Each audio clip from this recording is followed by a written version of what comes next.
వందే శంభుమాపతిం సురగురుం వందే జగత్కారణం వందే పన్నగభూషణం మృగధరం వందే పశూనాం పతిం వందే సూర్యశశాంకవక్నినయనం వందే ముకుందప్రియం వందే భక్తజనాశ్రయం చ వరదం వందే శివం శంకరం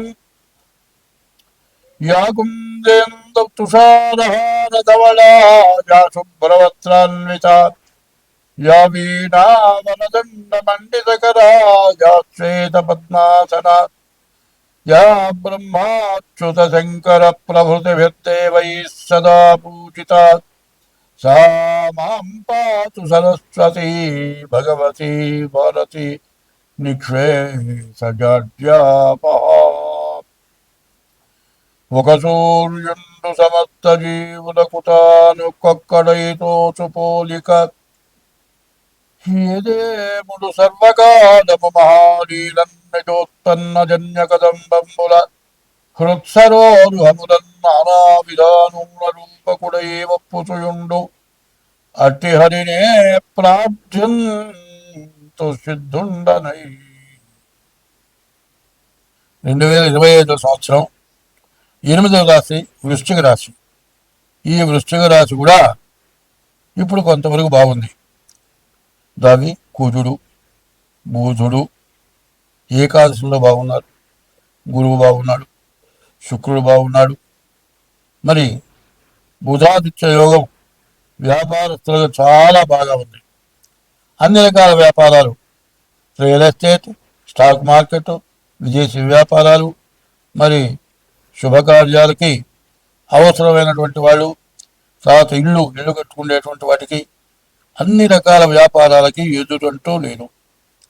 మరి బుధాదిత్య యోగం, కుజుడు కూడా ఏకాదశిలో ఉన్నాడు. ఈ కుజుడు ఉండటం చేత వ్యవసాయదారులకు పూర్తిగా బాగుంది. మరి శుక్రుడు స్వక్షేత్రంలో, కుజుడు స్వక్షేత్రంలో ఉండటం చాలా విశేషం.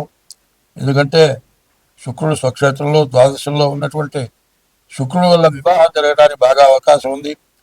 పిల్లలు లేని వాళ్ళకి పిల్లలు కలగడానికి అవకాశం ఉంది.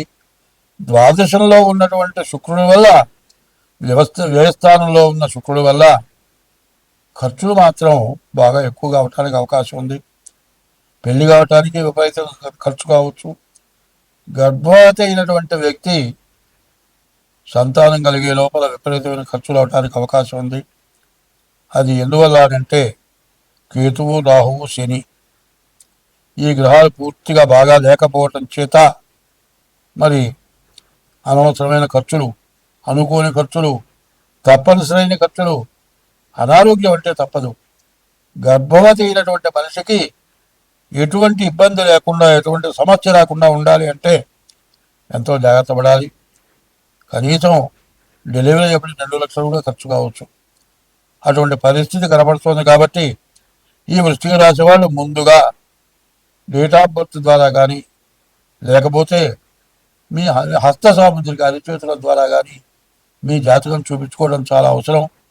మీరు ఎట్లా జాతకం చెప్పించుకోవాలంటే 7801071946 ఈ నెంబర్ కానీ, 6300061241 ఈ నెంబర్కి కానీ మీరు ఫోన్ చేసి మీ జాతకాలు చెప్పించుకుంటే అన్ని విధాలా ఏ దోషాలున్నా ఆ దోష పరిహారాలు కూడా మేము చేయించగలం.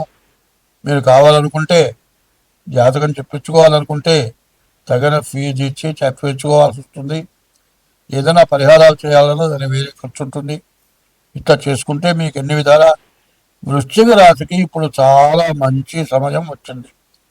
దీన్ని ఉపయోగించుకోవాలనుకుంటే ముందు వెంటనే ఇల్లు కడితే ఫౌండేషన్ లేకుండా కడితే ఎంత సమస్యో, నీకు ఉన్న మంచిని నీవు ఉపయోగించుకోవాలంటే ముందు మీ డేట్ ఆఫ్ బర్త్ ద్వారా మీ జాతకం చూపించుకోవడం చాలా అవసరం. ఈ సంవత్సరం మొత్తంలో ఇబ్బంది పడనివాడు, బాధపడనివాడు ఎవడు లేడు. అందరికీ బాధలు వచ్చినాయి. వర్షం వల్ల ఇబ్బంది పడనివాడు ఎవడూ లేడు. ఉద్యోగం అంటే గవర్నమెంట్ ఉద్యోగం కానీ, ఏ ఉద్యోగం అయినా కానీ బండి మీద కానీ, టూ వీలర్ మీద కానీ, ఫోర్ వీలర్ మీద కానీ పోతూ ఉంటే డ్రైనేజ్ పొంగి కార్లు మునిగిపోయి, కార్లు ఇంజన్లు పాడైపోయి, కార్లు వరదల్లో కొట్టుకుపోయి ఇబ్బంది పడ్డవాళ్ళు ఉన్నారు. సరే, నడిచిపోయే వాళ్ళ బతుకు చెప్పక్కర్లా. కూలి పను, ప్రైవేట్ జాబులు చేసుకునే వాళ్ళ పరిస్థితి చెప్పనే అవసరం లే. నిత్యం కూలి పని చేసుకునేవాళ్ళు వర్షంలో పని కుదరదు చేసుకుంటానికి కుదరదు. ఇవాళ అందరూ తిండికి లేక అప్పుల పాలైపోయి, ఎవరు అప్పు ఇచ్చేవాళ్ళు లేక బతకడం ఎట్లాగో అర్థం కాక, బతకాలో చావాలో తెలియక కొట్టుమిట్టాడుతున్నారు ప్రజలంతా కూడా. ఈ బాధలు ఎందుకు వచ్చినాయి అంటే యుద్ధం వచ్చింది. డీజిల్ దగ్గర నుంచి, పెట్రోల్ దగ్గర నుంచి అన్నీ పెరిగిపోయినాయి. వీటి వల్ల ప్రతి వస్తువు ధరలు పెరుగుతాయి. మరి రాజకీయ నాయకులు కానీ, మరి రాజ్య పరిపాలకులు కానీ ఎవరు చేయలేరు. ఈ పెరిగిన దాన్ని ఎట్లా కొన్నాడు? మళ్ళీ సక్రమైన దారి వచ్చి, పంటలు వచ్చి, కనీసం కూరగాయలు కూడా దొరకని పరిస్థితి వచ్చింది. ఇప్పుడు ఎవరు దిక్కు? దేవుడే. దేవుణ్ణి పూజించక తప్పదు. ప్రతివాళ్ళు కూడా ఈశ్వరుని, విష్ణుమూర్తిని, ఇష్ట దైవాన్ని, తల్లిదండ్రుల్ని, కులదేవతల్ని గట్టిగా మనస్సు పెట్టి పూజిస్తేనే కొంతైనా బాధలు తీరుతాయి. అదే కాదండి, ఎవరు ఎన్ని చేసినా బతికున్న తల్లిదండ్రులకి అన్నం పెట్టకపోవటం, వాళ్ళు తిన్నారా తినలేదా చూడకపోవటం, కనీసం వాళ్ళని వృద్ధాశ్రమాలకు పంపించడం, తర్వాత విదేశాల్లో ఉన్నవాళ్ళు వృద్ధాశ్రమంలో ఉన్న తల్లిదండ్రులు చచ్చిపోతే రాకపోవటం, దహనం చేయకపోవటం, కర్మ చేయకపోవటం, ఇవి చెయ్యరాని మహాపాపాలు. వాళ్ళకి ఎవరేం పెట్టారు? ఏం తిన్నావా? అన్నం తిన్నావా? ఏం తిన్నామని ఆలోచన పెద్దవాళ్ళకు ఉండదు. నా కొడుకులు, నా కోడళ్ళు, నా కూతుళ్ళు, నా అల్లుళ్ళు, నా మనవాళ్ళు, నా మనవరాళ్ళు వాళ్ళని చూడాలని వాళ్ళ ప్రాణం పీకుతుంటుంది. కానీ వృద్ధాశ్రమంలో కూడా వాళ్ళని తలుచుకుంటూ పిచ్చి వాళ్ళు అయిపోతున్నారు. తల్లి, తండ్రి, గురువు, దైవం అన్నారు. ముందు తల్లిదండ్రులని సరిగ్గా చూడాలి. ఈ పాపం బాగా ఇబ్బంది పెడుతోంది. తర్వాత వ్యభిచారం. భార్య, మనకు హిందూ సాంప్రదాయంలో భార్యాభర్త ఇద్దరే కుటుంబం కాకుండా విపరీతమైనటువంటి పరస్త్రీ వ్యామోహం, పరపురుష వ్యామోహం. 5 సంవత్సరాల పిల్లలకు ఇంజక్షన్లు చేసి వ్యభిచార గృహాలు పంపించడం, ఇటువంటి మహాపాపాల వల్ల దేశం అంతా కూడా నాశనం అయిపోయింది.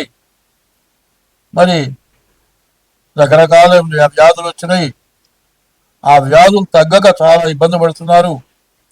మరి ఇవన్నీ మార్పు చేసుకోవాల్సిన అవసరం మన ఎందుకు ఉన్నది. ఎంతమంది దేవతల పూజలు చేసినా చెయ్య తగిన పనులు. పెళ్లి చేసుకున్నావు, 2 3 పిల్లలు కన్నావు, నీ దాంట్లో ఉద్యోగం చేసే పిల్లలు నువ్వు మరిగావు, నీ భార్య ఉద్యోగం చేస్తుంది, ఆమె కన్ను మెరిగింది, చెరుగొడుతో 2 వెళ్ళారు. ఆ పిల్లలు ఏమైపోతున్నారు? తల్లిదండ్రులు, అమ్మమ్మ తాతో, నాయనమ్మ తాతో కొన్నాళ్ళ పాటు వాళ్ళు ఉంటే చూస్తారు. వాళ్ళు లేకపోతే ఆ పిల్లల గతి అనాథ శరణాలయం. చివరికి ఏమవుతుంది? యవ్వనం పోయిన తర్వాత చేసుకున్న భార్యలాగా పరస్త్రీల వల్ల, పరపురుషుల వల్ల విభజన వెళ్ళిపోతారు. ఉండరు. పూర్తిదాకా వాళ్ళు కాలం గడిపేవాళ్ళు 1000లో ఒక్కడు కూడా కనపట్టలే. చివరికి భార్య గతి అవుతుంది. అదే పెళ్లి చేసుకోకుండా ఉన్న భార్య అయితే గతి అయిన భార్య ఉంటుంది.